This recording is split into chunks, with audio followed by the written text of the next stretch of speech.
Bonjour et bienvenue à tous. Nous sommes aujourd'hui dans l'Avesnois, sur la commune de Coussort, située à proximité de Maubeuge. Et nous sommes plus précisément sur le site de l'étang fédéral de Coussort. Le long de cet étang fédéral, on a une rivière de première catégorie piscicole qui s'écoule. Cette rivière se prénomme la Ture. Comme vous le savez, la pêche en première catégorie est maintenant fermée depuis quelques semaines, puisque la truite fario va rentrer en période de reproduction d'ici un mois ou deux.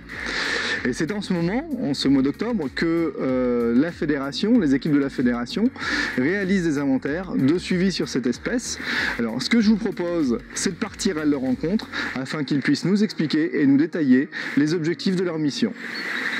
Alors Bastien, tu es technicien à la Fédération de pêche du Nord. On est là aujourd'hui au bord de la rivière Ture. Est-ce que tu peux m'expliquer ce que vous êtes venu faire ici? Alors aujourd'hui, depuis même 2-3 jours, on a commencé des IPA aux truites, donc un nom un peu barbare, c'est indice ponctuel d'abondance. Donc notre objectif, c'est d'évaluer le recrutement et la bonne reproduction de l'espèce sur plusieurs cours d'eau. Donc des cours d'eau affluents de l'Escaut et également de la Sambre. D'accord. Quand tu parles de la reproduction de la truite fario, c'est la reproduction de l'année qui vient de s'écouler. C'est ça. Donc, mais également de l'année 2017. C'est-à-dire que les individus qui nous intéressent aujourd'hui sont les poissons qui sont nés en février, mais également les poissons qui sont nés en janvier-février 2017. D'accord.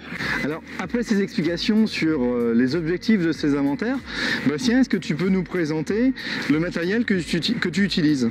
Alors, le matériel électrique appelé Volta et nous sert donc pour réaliser ces IPA, est composé en fait de deux électrodes, donc une anode avec le manche et donc le cercle métallique qui permettra notamment donc de fournir le courant et les poissons seront attirés par ce pôle.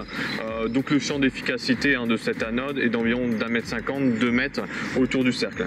Et la cathode, donc le second électrode, qui permet donc d'avoir le différentiel et de fournir le champ électrique dans le cours d'eau.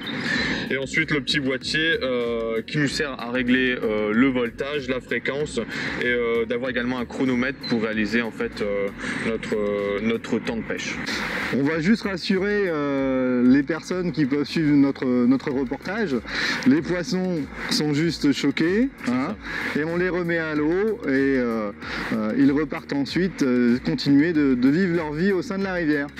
Nous espérons que ce reportage vous aura plu. D'ici quelques semaines ou quelques mois, nous aurons l'occasion de découvrir d'autres sujets. Nous suivrons les équipes de la fédération sur d'autres missions techniques et nous aurons aussi l'occasion d'aller à votre rencontre pour découvrir les sites de pêche, les techniques de pêche du département du Nord.